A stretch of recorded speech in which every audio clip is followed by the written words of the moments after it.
तो जय हिंद मेरे प्यारे साथियों, कैसे हो आप सभी लोग। आई होप कि आप सभी लोग बहुत अच्छे होंगे।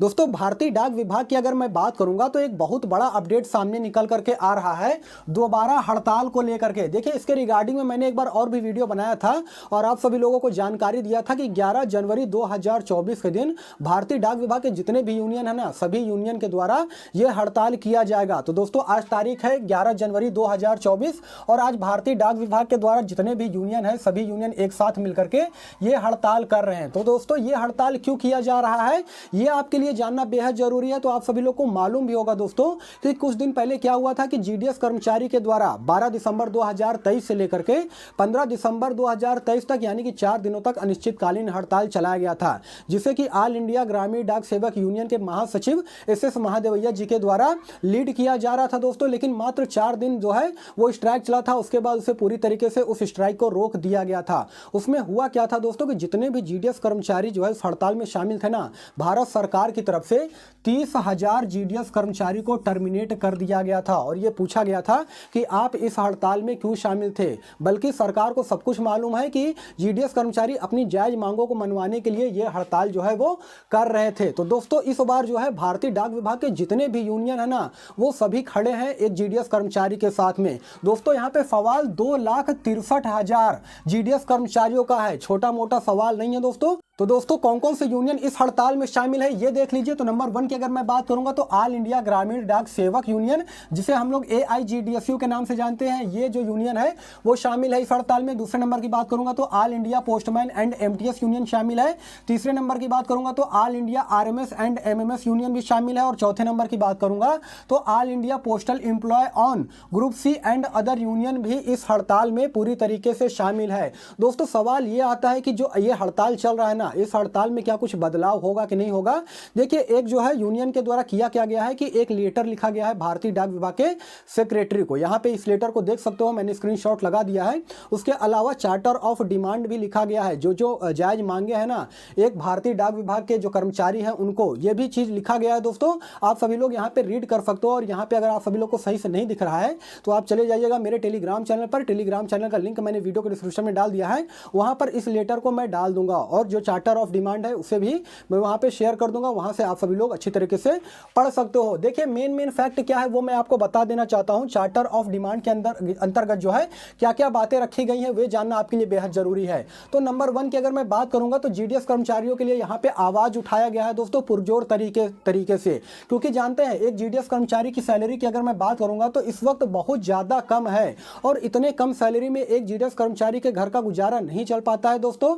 इस वजह से यहाँ पर वेतन में वृद्धि करने की बात कही गई है। तो जीडीएस कर्मचारी की जो सैलरी है ना, उसका डिएंडेंस अलाउंस अभी 46% मिलता है, जिसे बढ़ा करके 50% करने की बात चल रही है। उसके अलावा दूसरे नंबर की मैं बात करूंगा तो कमलेश चंद्र कमेटी रिपोर्ट, जिसमें कि 12, 24, 36 रूल को इंप्लीमेंट करना है भारतीय डाक विभाग में। जो चतुर्थ श्रेणी के पद पे काम करते हैं दोस्तों, उनके द्वारा ये बहुत जरूरी है 12, 24, 36 रूल। इससे होगा क्या कि नए कर्मचारी और पुराने कर्मचारी के जो सैलरी है ना उसमें डिफरेंस देखने को मिलेगा। अभी इस वक्त क्या है दोस्तों, जिनको 12-14 साल काम करते हुए हो गए हैं ना जीडीएस में, उनको भी सेम सैलरी मिलती है। और जो अभी रिसेंटली में ज्वाइनिंग लिए हैं, जिनका 2-4 महीने हुए हैं ज्वाइनिंग लिए हुए, उनको भी सेम सैलरी मिलते हैं। तो इसी डिफरेंस को खत्म करने के लिए ये 12, 24, 36 रूल इंप्लीमेंट करना चाहिए इस यूनियन के द्वारा। ये भी चार्टर ऑफ डिमांड में शामिल है। उसके अलावा तीसरे नंबर की मैं बात करूंगा और ये सबसे ज्यादा इंपॉर्टेंट है दोस्तों कि रूल 8, रूल 10 और रूल 23 के प्रावधानों के तहत 30,000 जीडीएस कर्मचारी को टर्मिनेट किया गया था। इन्हें दोबारा ज्वाइन करवाना जो है इस यूनियन का मेन उद्देश्य है, मेन मकसद है। और दोस्तों, ये होना चाहिए क्योंकि आप सभी लोगों को मालूम है कि जितने भी जीडीएस कर्मचारी पिछले वाले हड़ताल में शामिल थे ना, वे ऐसे शामिल नहीं थे दोस्तों। और दूसरी चीज ये है कि वो पूरे शांतिपूर्ण तरीके से हड़ताल में शामिल थे, किसी प्रकार का कोई गलत तरीके से जो है हड़ताल नहीं कर रहे थे। उनके जो जायज मांगे हैं उनको पूरा करने के लिए उस हड़ताल में शामिल थे। लेकिन उनको क्या किया गया है कि भारत सरकार के द्वारा उनको बर्खास्त कर दिया गया, नौकरी से ही निकाल दिया गया।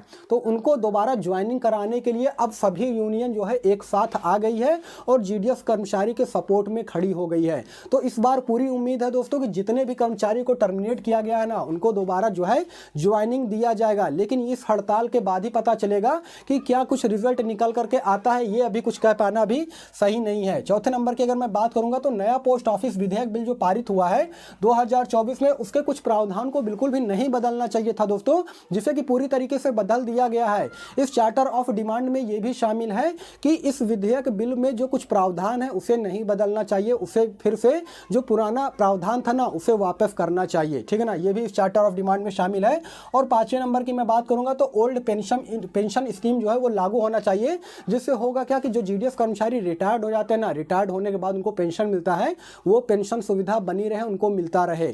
उसके अलावा दोस्तों जो मेडिकल फैसिलिटीज़ है, एक जीडीएस कर्मचारी की मेडिकल फैसिलिटीज़ की अगर मैं बात करूंगा तो मात्र 25,000 रुपए दिया जाता है। तो इस मेडिकल फैसिलिटी को बढ़ा करके करीब करीब 5 लाख रुपए करना चाहिए। ये भी मुख्य उद्देश्य है इस हड़ताल को करने के लिए। उसके अलावा ट्रांसफर की सुविधा और अन्य भत्ता जो मिलने चाहिए एक भारतीय डाक विभाग के कर्मचारी को, वो भी मिलना चाहिए। देखिए दोस्तों, अगर सबसे पीड़ित की मैं बात करूंगा ना तो भारतीय डाक विभाग में जो जीडीएस का कर्मचारी है ना वही सबसे पीड़ित नजर आता है, क्योंकि उसके अलावा एमटीएस, पोस्टमैन, मेल गार्ड के भी पद हैं, लेकिन वे सब कर्मचारी ऐसे हैं जिनको कि अच्छा खासा सैलरी मिलता है। जो भारतीय डाक विभाग के जो सरकारी कर्मचारी का जो दर्जा होता है ना वो भी उनको दिया जाता है, लेकिन जो बीपीएम, एबीपीएम और ग्रामीण डाक सेवा के पद पे जो कार्यरत है ना उनको यहाँ पे किसी प्रकार की कोई भी सहूलियत नहीं दिया जाता है। अभी रिसेंटली की सैलरी की अगर मैं बात करूंगा दोस्तों तो एक बीपीएम यानी कि ब्रांच पोस्ट मास्टर की सैलरी की अगर मैं बात करूंगा तो उनको बेसिक पे जो है वो 12,000 रुपए दिया जाता है और 46% डीए दिया जाता है। साथ में ऑफिस अलाउंस वगैरह 250 या 500 रुपए दिया जाता है दोस्तों। अगर टोटल मिलाएंगे ना उनकी सैलरी बनती है 17,700 रुपए।